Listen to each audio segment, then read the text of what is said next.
అందరికీ నమస్కారం. ఈరోజు మనం అక్షయ తృతీయ గురించి మాట్లాడుకుందాం. అసలు దీని వెనుక ఉన్న అసలైన అర్థమేంటి? చాలామంది అనుకున్నట్టు ఈ పండుగ కేవలం బంగారం కొనడానికేనా, లేక దాని వెనుక ఏదైనా గొప్ప ఆధ్యాత్మిక సందేశముందా? అన్నీ వివరంగా తెలుసుకుందాం. అక్షయ తృతీయ అనగానే చాలు మనందరికీ వెంటనే గుర్తొచ్చేది బంగారం కొనడం. కాని ఒక్క నిమిషం, ఈ పండుగ వెనుక అంతకు మించిన ఒక లోతైన అర్థం దాగి ఉంది. ఆ శాశ్వత సౌభాగ్యానికి సంబంధించిన రహస్యమేంటో ఇప్పుడు చూద్దాం.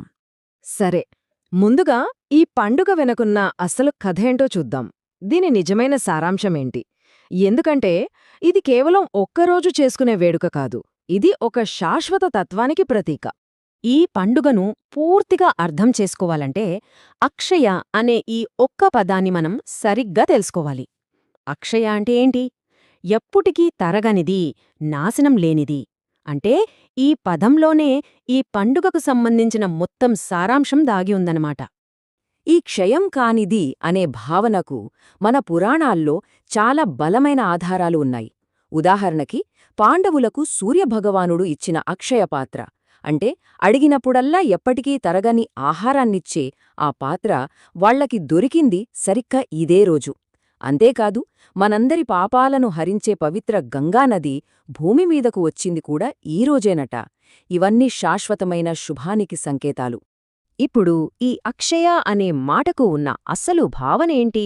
దాని వెనుక ఉన్న పురాణాలు, వాటి లోతైన అర్థాల గురించి మరికొంచెం వివరంగా చూద్దాం. సరే, బంగారం కొనడం మంచిదే. కానీ ఒకవేళ కొనలేని పరిస్థితి ఉంటే చింతించాల్సిన అవసరం లేదు. ఎందుకంటే నిజమైన సౌభాగ్యాన్ని ఆకర్షించడానికి అందరికీ అందుబాటులో ఉండే చాలా వస్తువులు ఉన్నాయి. ఈ పండుగ ఫలాలు అందరికీ అందాలి కదా. బంగారం కాకుండా సౌభాగ్యాన్ని ఆకర్షించేవి ఇంకా ఏమున్నాయి? చాలా ఉన్నాయి. ఉదాహరణకు, లక్ష్మీదేవికి ఎంతో ఇష్టమైన గవ్వలు, లేదా ఇంట్లో శాంతి సంతోషాలను నింపే శంఖం, అలాగే ధాన్యం కొనడం కూడా చాలా శుభప్రదం. ఇవన్నీ బంగారం కొనలేని వాళ్లకు కూడా అందుబాటులో ఉండే శక్తివంతమైన ప్రత్యామ్నాయాలన్నమాట. ఇప్పుడు ఈ సౌభాగ్యాన్ని మన ఇంట్లోకి ఆహ్వానించడానికి బంగారానికి మించి ఇంకా ఏమేం వస్తువులున్నాయో తెలుసుకుందాం. ఇక్కడే ఈ పండుగకు సంబంధించిన అసలైన రహస్యం, అసలు సిసలైన మ్యాజిక్ దాగి ఉంది. ఈ రోజు యొక్క ముఖ్య ఉద్దేశ్యం తీసుకోవడం కాదు, ఇవ్వడం. అవును, మీరు విన్నది నిజమే.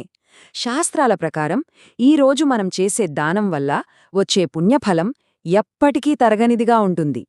ఇదే అక్షయతృతీయ అసలైన సందేశం. మరి ఏం దానం చేయాలి? శాస్త్రాలేం చెప్తున్నాయంటే ఈ రోజున బార్లీని దానం చేయడం బంగారం దానం చేయడంతో సమానమట. అంతకన్నా గొప్పవి అన్నదానం, జలదానం. వీటిని మించిన దానం లేదు. ఇలాంటి చిన్న చిన్న దానాలు చేయడం వల్ల మన పితృదేవతల, దేవతల ఆశీస్సులు పుష్కలంగా లభిస్తాయి. చూశారుగా, అక్షయతృతీయ యొక్క ప్రధాన బోధన దానధర్మమే. తీసుకోవడంలో కాదు, ఇవ్వడంలోనే అసలైన ఆనందం, అసలైన సౌభాగ్యమున్నాయి అని ఈ పండుగ మనకు గుర్తుచేస్తోంది. ఈ దాతృత్వం యొక్క గొప్పతనం గురించి మరికొన్ని విషయాలు చూద్దాం. ఇక ఆర్థిక స్థిరత్వం కోసం ఎవరైనా చాలా తేలికగా పాటించగల ఒక చిన్న పరిహారముంది. కొద్దిగా బియ్యం, ఒక పసుపు కొమ్ము తీసుకోండి. వాటిని ఒక ఎర్రటి వస్త్రంలో కట్టి పూజ చేసేటప్పుడు లక్ష్మీదేవి పాదాల దగ్గర పెట్టండి. పూజ అయిపోయాక ఆ మూటను లాకర్లోగాని, పూజ గదిలోగాని పెట్టుకుంటే ఇంట్లో ధనానికి లోటు ఉండదని ఒక నమ్మకం. ఇది చాలా శక్తివంతమైన లక్ష్మీ బీజమంత్రం. ఓం హ్రీం శ్రీం లక్ష్మీభ్యో నమః. ఈ మంత్రాన్ని భక్తి శ్రద్ధలతో జపిస్తే కోరికలు నెరవేరి సంపద ఆకర్షించబడుతుందని ప్రగాఢంగా నమ్ముతారు. ఈ పవిత్రమైన రోజున మనం పొందే ఫలాలను, ఆశీర్వాదాలను కాపాడుకోవాలంటే కొన్ని పనులకు ఖచ్చితంగా దూరంగా ఉండాలి. అవేంతో ఇప్పుడు చూద్దాం. ఇది చాలా ముఖ్యం. ఈ పవిత్రమైన రోజున కొన్ని పనులు చేయడం ఎంత ముఖ్యమో కొన్ని పనులు అస్సలు చేయకుండా ఉండటం కూడా అంతే ముఖ్యం. దానం చేయడం, లక్ష్మీనారాయణులను పూజించడం తప్పకుండా చేయాలి. కాని అదే సమయంలో ప్లాస్టిక్ వస్తువులు కొనడం, అప్పులివ్వడం లేదా తీసుకోవడం లాంటివి చెయ్యకూడదు. ఇంకో ముఖ్యమైన విషయం, పొరపాటున కూడా లక్ష్మీదేవికి తులసి ఆకులు సమర్పించకూడదు. ఇప్పటిదాకా మనం తెలుసుకున్న విషయాలన్నింటినీ ఒక్కచోట చేరిస్తే అక్షయతృతీయ మనకు ఇచ్చే అసలైన సందేశం ఏంటో స్పష్టంగా అర్థమవుతుంది. అదే, ఎప్పటికీ తరగని సంపద యొక్క అసలైన రహస్యం. కాబట్టి మనం గుర్తుంచుకోవాల్సిన కీలకమైన విషయం ఒక్కటే. నిజమైన అక్షయ సంపద అంటే బంగారం, వెండి లాంటి భౌతిక వస్తువులు కాదు. అది మన ఆధ్యాత్మికతలో ఉంది.